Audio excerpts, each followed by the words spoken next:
Hello, everyone, and welcome to the channel. I'm Mark, the Curious Carolinian. On today's episode of The Truth Be Told, I'm going to turn everything over to the senator from the state of Vermont, Bernie Sanders, as he gives everyone a brief civics lesson.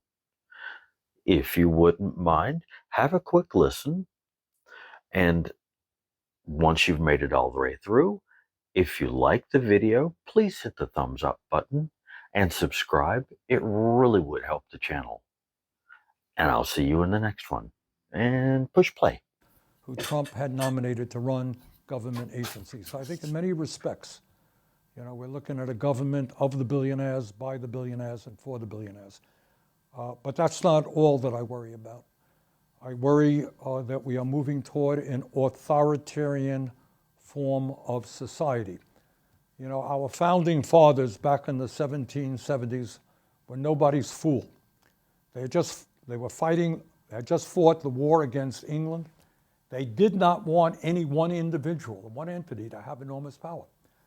They developed a very interesting form of government. They said, we're going to have a legislative branch called the Congress. We're going to have a judiciary branch, that's the federal courts. We have an executive branch, the presidency. We're going to divide up responsibility, divide up the power, so that no one group has all of the power. In the last month, what Trump has shown is total contempt for the Constitution. He has tried to usurp the power of the Congress by negating legislation, agencies, and appropriations that Congress had authorized. Totally illegal, totally unconstitutional. He and members of his administration are challenging the courts. You have J.D. Vance saying, well, I don't think, the vice president, I don't think the courts have the power to stop what a president wants to do, which is clearly in violation of 150 years of American jurisprudence. And I very much worry about the continuation of big lies. Look, I'm not going to sit here and tell you the politicians have never lied. That ain't quite the case. But the truth of the matter is that Trump and his people are taking the big lie to a level that we have never seen in American history. So let me be very clear. Trump lost the election in 2020. Climate change, despite what Trump says, is not a hoax. And most recently, it was not Ukraine that started this horrific war. It was Russia and Putin. And when we talk about all of the things that are going on, we shouldn't even forget about foreign policy. I just hope everybody in Vermont knows.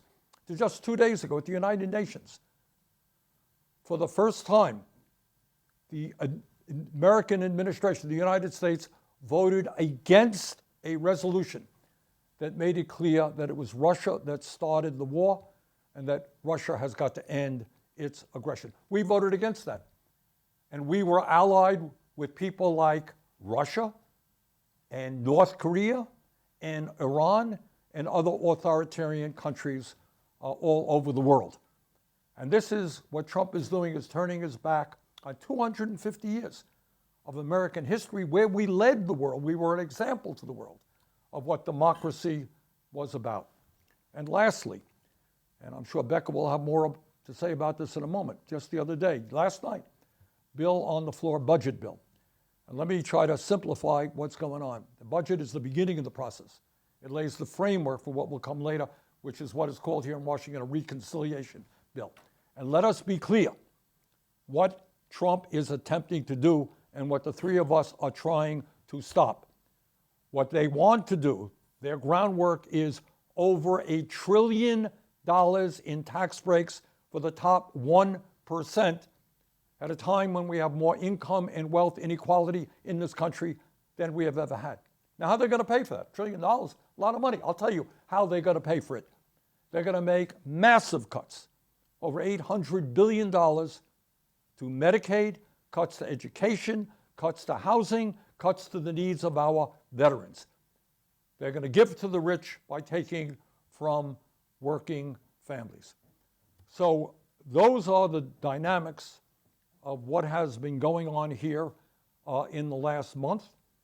And I know we have heard, as I'm sure Peter and Becca have, just from so many of you who are concerned about what's happening. So thank you very much. I'm going to give the mic over to Senator Peter Welch. Peter? Bernie, thank you. And, you understated it. Being here is absolutely shocking. And every day we get calls and letters from people in utter dismay about what is happening to our democracy. People just can't believe it. And what I'm also hearing from everybody is things that you used to be able to count on, some limits, some constitutional guardrails, are vanishing. And let me just, I'm going to be very similar, Bernie, to what you're saying, because it's so true. We have a president who, since he took the oath of office, has been on what I can only characterize as a lawless rampage. He has made it explicitly clear that the document he denounced or denied knowing anything about, Project 2025, is absolutely the agenda of the administration. Now, the illegal things that he's doing, number one, impoundment. Nixon tried to do that. The Supreme Court rebuffed him. What Trump is doing right now is totally disregarding the appropriations decisions of the Congress. That is unconstitutional. That's got to work its way through the courts. But I'm going to tell you, it's really dismaying to me when in the United States Senate, where each of us, whether you're Republican or Democrat, has a responsibility to uphold that system of checks and balances. So no one person, particularly the executive, has excessive power, that we're exceeding that, not on the Democratic side. But we have to stand up to protect your rights by protecting your Constitution. The other thing I'm seeing that's illegal and cruel are all these emails that go out to people that are working, whether it's USAID or our Department of Agriculture. We've got, in Vermont, tremendous folks helping our farmers. They get an email in the morning. They go to bed Friday night. They go about their business. Monday morning, they think they're going to work, and there's an inbox email saying, we don't need you anymore. And it says, so cruelly, because of bad performance. And by the way, this includes people who got incredibly good performances. Also, what we're seeing is the government totally renege on contracts. We have Vermont farmers who, with the commitment of the federal government, signed a contract where if they borrowed money to do environmentally sensitive things that are going to help their farm and help our climate, they would get paid back by the federal government. They got emails saying, no, that's on hold, you're on your own. And we hear from farmers who don't know how they're going to pay the bills. Also, we have now a judiciary, the Supreme Court, that going into this told the president, not him individually, but a president, that you have immunity. And we had a person in the Judiciary Committee who had in the past said if the president said to SEAL Team 6 to assassinate a political rival, that would be okay. So what you have is such a contempt for the Constitution, such an unbridled overreach by the executive, and a Congress that has to stand up, but where we have 47 votes in the Senate, and Becca in the House has a couple votes short of being able to win on a vote. But believe me, it can only get worse, because the next step will be the president getting an order from the Supreme Court and him disregarding it. And as Bernie said, J.D. Vance said, hey, let the court enforce it. They can pass an order, but they don't have to enforce it. So this is very dangerous, really about the policies. It's really bad about the cruelty by which people, everyday people, and by the way, whether you're in Vermont, which is a blue state, but or you're in Indiana, a red state, farmers there are getting the same cruel message. So there's equal infliction of pain across this.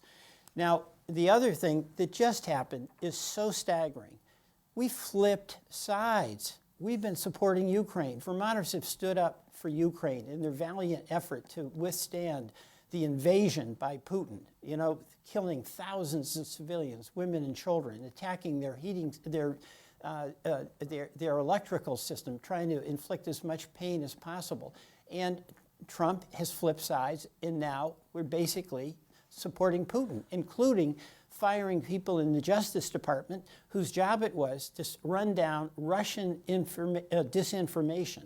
So, you have total turn of upside down in what our policies have been, but also our basic decency to our fellow citizens. We don't treat farmers like this. You know, in Vermont, you give your word, you keep your word. That's not true with this current administration. So we are doing every single thing we can, but the concern that I'm hearing from Vermonters who are calling and writing and who I'm seeing on the street, that we have a constitutional crisis in the making. You're right. You're right. So thank you, and I'll turn it over to Becca, my wonderful colleague in the House. Well, thank you so much, Bernie and Peter. I'm so glad we could be here all together. And of course, I agree with everything that my colleagues have said here. And I don't have to tell you the urgency of this moment. You know it. You feel it. We are in a time when our democracy and our Constitution are under threat. And this should be important to everyone, regardless of who you voted for. And I know there are quite a few people in Vermont who supported Donald Trump in the last election. And I know I speak for my colleagues here. It does not matter to us who you voted for. What matters to us is how Vermonters are going to survive this moment. Our North Star is always, what will we do to help you have a fair shot, regardless of who you voted for? And I think, again, regardless of party, everybody wants a government that functions. Everybody wants to know that the federal laws will hold, that the Constitution will hold. That is not particular to party. And I also want you to know we don't have to accept what's happening. And I've been so encouraged by all of the people who have shown up at rallies that we have had in front of the Treasury, in front of the Department of Education. You know, we were saying for a while, a rally a day keeps the fascists away. We have to have our voices heard. And we're going to do our part on the inside. That is our job. We are going to do everything we can with the tools of government through legislation to protect what is rightfully ours, which is this democracy. But we also need those outside voices. So the strategy is legislate, litigate, agitate. And a lot of Vermonters have asked me, what can I do? What can I do in this moment? Because I feel overwhelmed. I feel paralyzed. A lot of Vermonters have said to me, you know, I've stopped watching the news because it's too much for me. And I really understand that. But this is a moment when we need people to check back in. Really. Do what you can when you can. And one strategy that I've learned that has helped is to focus on an issue that is incredibly important to you in this moment. Is it the courts? Is it reproductive rights? Is it making sure that we continue our work to save this climate? What is the thing that lights you up inside? Focus your energy on that, because you can't do it all. Do what you can when you can. And when people work locally and they get reconnected to their communities and their neighbors, they don't feel alone anymore. It's critically important that you don't feel alone in this. There are millions and millions of people across the country that feel as you do in this moment. And I need you to know that we represent so many of our colleagues who see this as we do. A critical moment when the democracy is on the line, and they are going to have to get through us to tear this down. So I'm so glad you're here tonight. I'm so glad we could be here together. We're going to answer your questions as best that we can, but please, when you leave here, do what you can to get involved. Because what autocrats want, what authoritarians want, is for us to feel paralyzed and despondent. But we're here for you. Becca, thank you very much. Okay, Haley, let's get the questions. Great. We will now